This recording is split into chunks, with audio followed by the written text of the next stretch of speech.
What's going on, people? It's been a minute, I know. You know what I mean? Just been doing life.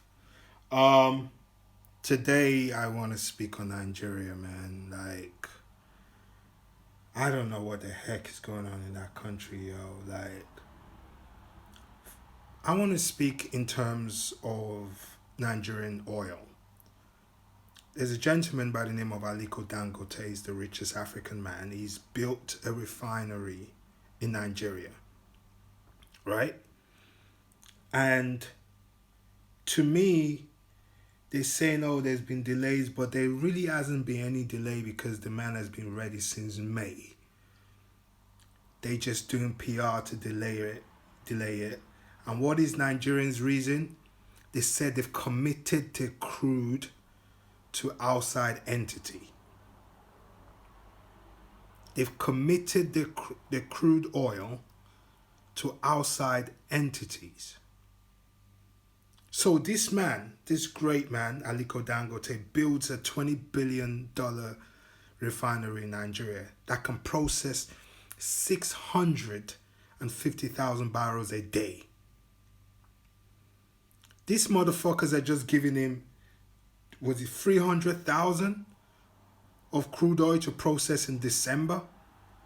And all the while, they could have just been processing it and bringing income to the country.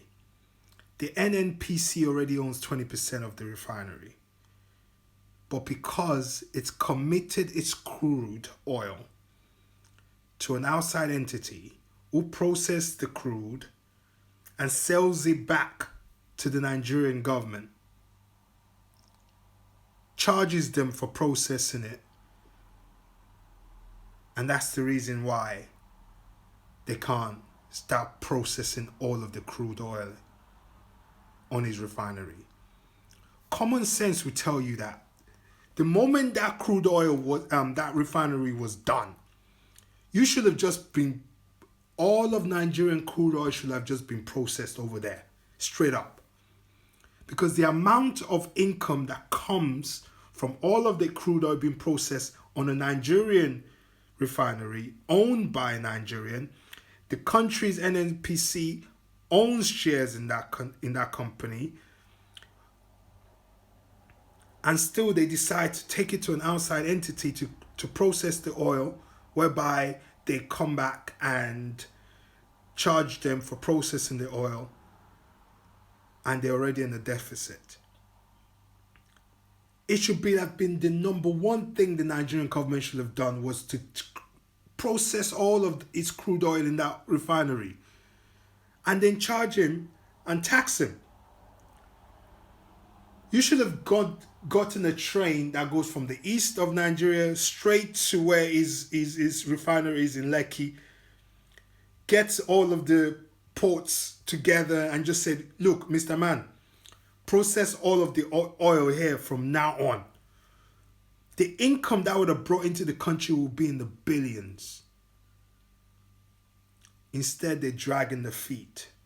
And then I saw an article that finally someone said it and said, well, because we have committed our crude oil to another entity, so we had to take it slowly. And Nigerian economy is terrible right now. Recently, there's been the naira has reached the currency has reached a new low. People are leaving Nigeria by the hundreds of thousands. They're taking the train, the buses, the plane to any country that can take them where they can do something better. This is what I'm talking about. This is what I'm talking about. This is the destructive behavior the country has. This hidden hands that has been in Nigerian pockets will not allow it to grow. The committed crew to other entities is basically saying the hidden hands have all the crude oil. They control the crude oil. And they're saying that, well, it doesn't benefit us for you to be processing your oil in your country. So you can give them 200 or 300,000 to process in December alone.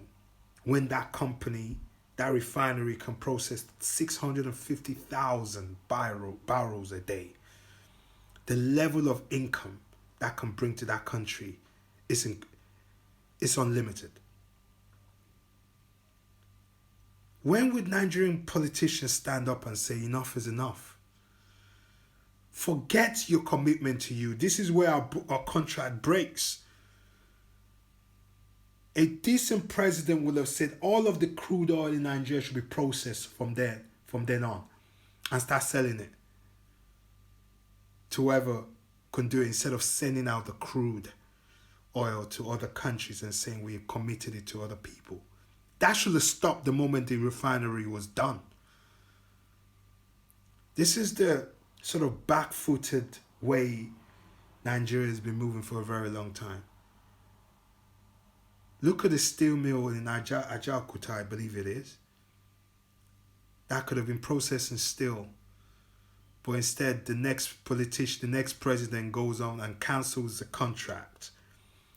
And some of the politicians decide to take a loan from local banks based on the Nigerian assets. And they don't know where that money has gone. 195 million to be precise. This is a destructive way they've been working.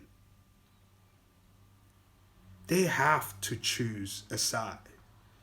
They have to tell their handlers, their foreign enablers, the time is done. Nigeria needs all of its income in oil, and to be sold in oil, in processed oil, not just selling the crude and then getting charged when it's processed by a foreign entity and then charge them for bringing it back as oil, when we already have a refinery already there. You're dragging your feet again, saying, oh, we give him 300,000 to process in December, when you can process 650 barrels a day. All of that income from that 600,000 barrels a day could be used to invest in other things that will make us less reliant on oil, our tech, our farms, infrastructures, investments in all of, etc., etc. Anything they can do to slow down the progress of Nigeria, these politicians are doing, just to satisfy their foreign enablers, to satisfy their hidden hands. It's heartbreaking to see, man. It's just heartbreaking to see. Nigeria needs all of that income from that oil. A good president would have got a train, got in the train line from Lekki to East, and just every crude oil they see, they find, they just send it into that refinery. Just keep processing, and start selling it out. Like, you want oil, you want oil. That's the common sense thing to do. And then tax him, and then the back end of it, still take a cut from your 20% ownership of that refinery as well. And that floods the country with money to do, or to build other infrastructure and investment into other things. But this is not what they want. They want to satisfy their slave masters first. The man built a refinery, 20 billion. And I know there's something there, because that refinery has been ready for a long time, but they've slowed him down so that it can satisfy their enablers, their foreign enablers and foreign masters. Let me know what you guys think, man. It's just shocking. Let me know what you guys think. Thank you.